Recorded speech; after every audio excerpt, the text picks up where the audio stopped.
Cube. Débat, opinion et analyse. Explore toutes les facettes de l'actualité. Et si je vous dis que c'est possible de maximiser la qualité de vos selles? Oui, de vos selles. On parle des selles humaines. Donc, c'est une nouvelle tendance sur les réseaux sociaux et c'est une tendance qui s'appelle le poop maxing. Et bien entendu, curieux que je suis, il fallait que je comprenne cette tendance parce que la majorité des tendances des réseaux sociaux, je ne la comprends pas. Mais avec nous, Michael Bensoussan, un gastroentérologue, et il va pouvoir, et auteur également, il va pouvoir m'éclairer sur qu'est-ce que je dois vérifier dans mes selles pour être sûr que j'ai la meilleure qualité de sel. Bonjour Michael. Oui, bon matin. Vous allez bien? Oui, merci beaucoup. Alors, éclairez-nous. C'est Stromae qui en parlait bien. Il a fait une chanson avec le caca du matin qui déprime parce qu'il colle, parce qu'il n'est pas satisfaisant, parce qu'il n'est pas complet. C'est vrai. Parce qu'il faut y aller avec du papier. Et puis il a fait une deuxième chanson après qui est le caca parfait. Le caca parfait qui met de bonne humeur parce qu'il est de la bonne consistance, parce qu'on a l'impression de tout avoir évacué, parce qu'il est à heure fixe, parce qu'il est précis, parce qu'on passe une petite feuille de papier et hop, tout est réglé, tout est propre et tout est solutionné. Donc je pense que Stromae a tout dit. Mais disons que globalement, c'est ça. C'est-à-dire qu'on est très différent d'une personne à l'autre sur la qualité de notre transit, qu'elle soit objective ou que ce soit la qualité perçue de notre transit. Mais disons, pour vos auditeurs et auditrices, je dirais qu'un transit normal, c'est d'aller minimalement 3 fois par semaine à la toilette, et maximalement 3 fois par jour. Donc quelqu'un. OK, il y a quand même un grand éventail de choix. Oui. Oui, voilà. Donc quelqu'un qui va aux toilettes 2 ou 3 fois par jour, c'est pas forcément anormal. C'est son rythme, c'est comme ça. Ou quelqu'un qui va aux 2 jours, s'il n'y a pas de douleur, de ballonnement ou d'inconfort qui vient avec ça, il n'y a absolument aucun problème. Et ça, est-ce que c'est influencé par ce qu'on mange, par notre activité, par l'hydratation? Qu'est-ce qui influence ce changement de, je sais même pas comment dire ce terme-là, mais de régularité. De transit. Oui, exactement. De transit. Effectivement, vous avez tout dit. L'alimentation va énormément jouer sur la qualité de notre transit digestif. Tous les tubes digestifs veulent à peu près la même chose, c'est-à-dire une alimentation préférentiellement saine et variée. Tous les tubes digestifs, pour aller comme du monde à la toilette, ont besoin d'une hydratation abondante, d'autant plus, par exemple, dans les mois d'été, quand il fait chaud. On a souvent tendance à ne pas suffisamment boire, mais je vous dirais qu'un adulte normalement actif devrait boire entre 2 et 3 litres de liquide par jour pour répondre correctement, tout liquide confondu évidemment. Moi qui bois 7 cafés par jour, ça me fait déjà pas mal de liquide. OK. Donc vous, pas besoin de vous réveiller. Vous êtes réveillé à longueur de journée. Oui, mais je veux dire, pour travailler à l'hôpital, c'est ça que ça prend. Je travaille là-dessus. Et évidemment, faire de l'exercice physique, comme vous l'avez dit, il y a une littérature abondante depuis plusieurs années là-dessus pour dire que minimalement 30 minutes d'activité physique par jour. Alors 30 minutes d'activité physique, c'est marcher, se promener, c'est pas forcément une activité physique sportive. Évidemment, c'est d'autant mieux si c'est une marche intensive, nager, faire du vélo, tout ça, ça compte. Et la sédentarité, le gros problème. Mais la flore intestinale, donc notre microbiote, la qualité de notre microbiote et la manière dont on nourrit notre microbiote avec une alimentation saine et variée est primordiale également pour avoir un transit intestinal satisfaisant. Et donc l'être humain aime se comparer. Les réseaux sociaux n'ont fait qu'amplifier le phénomène. Aujourd'hui, qu'est-ce qu'on doit regarder? Mais je sais que c'est un sujet sérieux cependant, parce que la qualité des selles ou l'état des selles dicte aussi l'état de santé, non, d'une personne. Oui. Alors, évidemment, c'est sûr que quand les selles, elles sont décolorées, c'est pas normal, ça peut être des maladies du foie. Quand les selles sont flottantes et qu'elles flottent à la surface de l'eau qu'il y a dans la bolle, c'est pas normal, ça veut dire qu'elles contiennent trop de gras.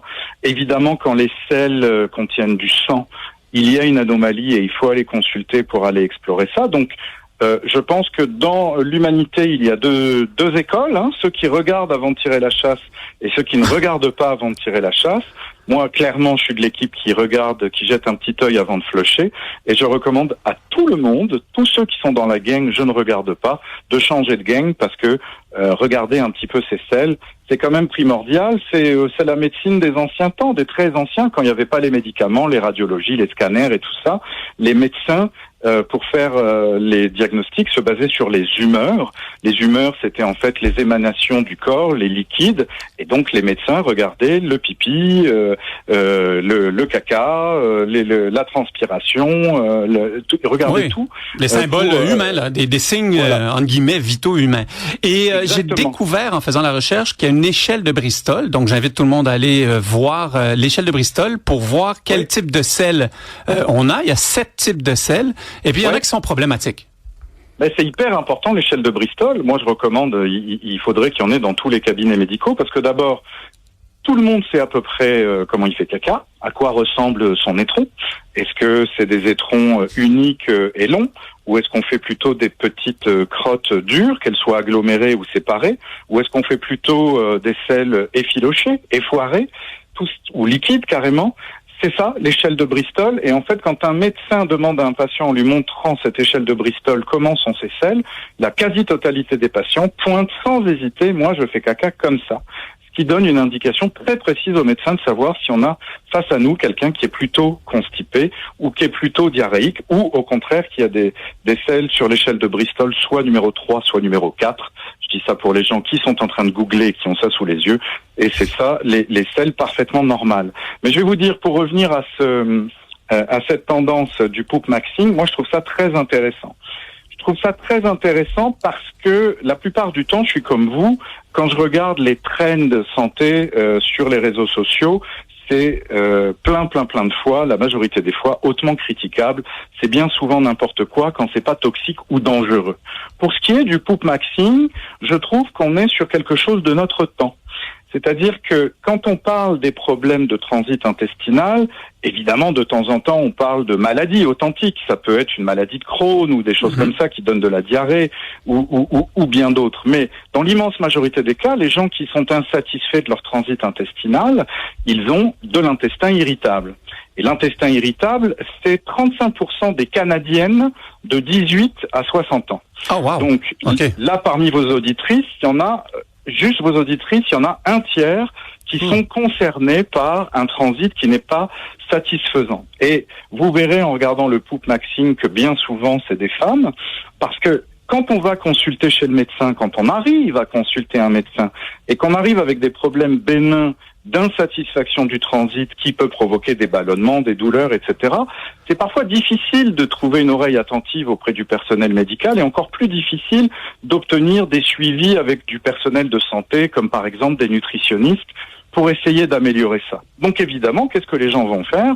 Ils vont trouver de l'information et ils vont essayer de venir partager ça sur Internet. Et ce que j'ai vu sur le poop maxing, c'est ça qui ne m'étonne pas, c'est que c'est quelque chose de notre époque, parce que c'est beaucoup de jeunes femmes qui ne sont pas satisfaites de leur transit. Ça, comme je vous le disais, c'est pas étonnant, puisque c'est 35% des jeunes femmes, et qui essayent de donner des astuces pour avoir une régularité intestinale. Et des astuces que j'ai pu voir sur les internets et notamment sur TikTok, eh ben, je trouve que beaucoup d'astuces que j'ai vues ont bien du sens, puisque c'est des gens qui recommandent de faire de l'exercice physique, de manger une certaine quantité de fibres alimentaires, d'avoir une alimentation équilibrée. Quand ils recommandent des médicaments, j'ai vu passer, ils recommandent du méthamucil.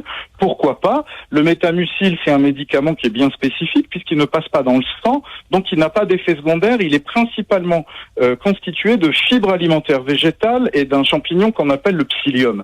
Donc le méthamucil, on peut pas se faire du mal à la santé avec ça. C'est ça que j'ai vu passer sur le poop maxing. Et ben pour une fois, je me suis dit, évidemment, le monde médical n'est pas à même de répondre à toutes ces jeunes personnes qui ne sont pas satisfaites de leur transit. Donc ces gens-là se réunissent sur Internet et se donnent des conseils entre eux qui, pour beaucoup de ce que j'ai vu, ont bien du sens. Donc pour une fois, je passe à la radio pour dire que cette tendance-là, elle ne m'étonne pas et je la trouve pas si niaiseuse. C'est pour ça qu'on voulait vous recevoir. Alexandre est notre auditrice. Oui, exact. Puis là, c'est sûr, ça fait beaucoup réagir dans notre messagerie, là, Dr Bensoussan, tout ça. Là, il y a des gens qui s'inquiètent de vos 7 cafés par jour, d'ailleurs. Diane, on la salue. Oui, je sais. Aujourd'hui, j'essaye de slacker, j'en suis qu'à 3, là. Mais surtout... Parce que je reviens d'Italie, il faut me comprendre aussi. J'ai bu pendant tout l'été des cafés exceptionnels, j'essaye de retrouver ça. Ça, on peut vous comprendre, docteur. Il y a toutes sortes de questions, là. Quelqu'un qui nous demande si de l'huile d'origan, c'est supposé être bon. Il y a quelqu'un aussi qui est inquiet en disant, des crottes flottantes à cause du gras, il en a parlé. Est-ce que c'est grave? Quand est-ce qu'il faut consulter? Si on a toutes sortes de questions comme celle-là, le docteur Bensoussan, on va pas toutes les passer avec vous. On n'a pas le temps. Qu'est-ce qu'il faut faire? On appelle un médecin comme vous? On va sur, on consulte quelle source? Médecin de famille. Des selles flottantes, c'est pas forcément grave. Ça peut juste être qu'on a mangé beaucoup trop gras et que les selles flottantes, c'est des selles trop grasses. Donc elles ne coulent pas dans l'eau. Donc ça peut être qu'on a mangé vraiment trop gras hier. Donc avoir des selles flottantes quand la veille on a fait un repas qui était beaucoup trop riche en lipides, c'est pas étonnant. Par contre, si c'est fréquent, oui, ça nécessite de faire une petite analyse de sel à la recherche de la quantité de gras dans les selles et ça peut être le signe qu'on a un problème de pancréas. Pas un cancer, je dis tout de suite aux auditeurs, le cancer du pancréas ne se révèle pas par des selles flottantes, mais on peut avoir des insuffisances pancréatiques qui se révèlent comme ça. Mais il faut vraiment que ce soit quelque chose de chronique. Si de temps en temps, une fois ci et là, on fait une selle trop grasse, donc flottante, c'est plutôt lié à la qualité de son alimentation.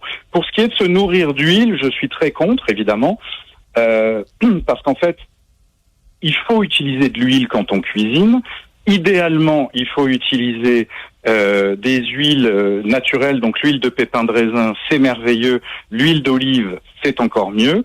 Ou par exemple les margarines qui contiennent beaucoup d'oméga 3, c'est-à-dire qu'il faut essayer de limiter dans son alimentation l'apport de mauvais acides gras. Il faut privilégier les bons acides gras.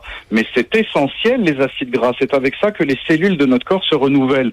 Donc en fait, c'est comme tout, c'est une question de dosage. Il faut du gras dans son alimentation, mais il n'en faut pas de trop. Je me permets d'avoir votre antenne pour répéter que toutes ces recommandations-là sont disponibles pour tous les auditeurs et toutes les auditrices gratuitement dans le Guide alimentaire canadien, qui est un ouvrage absolument extraordinaire, qui est disponible en PDF gratuitement sur le site du ministère de la Santé, mais fédéral. Pas le provincial, et qui en fait a été écrit et reconnu hors de tout biais commercial par des médecins, par des nutritionnistes, et qui recommande les portions, notamment les portions de lipides, les portions de fibres, et qui donne même des exemples de recettes et d'assiettes. Docteur Michael Bensoussan, on en aurait pris plus, mais malheureusement, il faut qu'on vous laisse. Mais merci énormément de nous avoir éclairé sur ce phénomène, le poop maxing. Ça fait grand plaisir. Bonne journée à vous.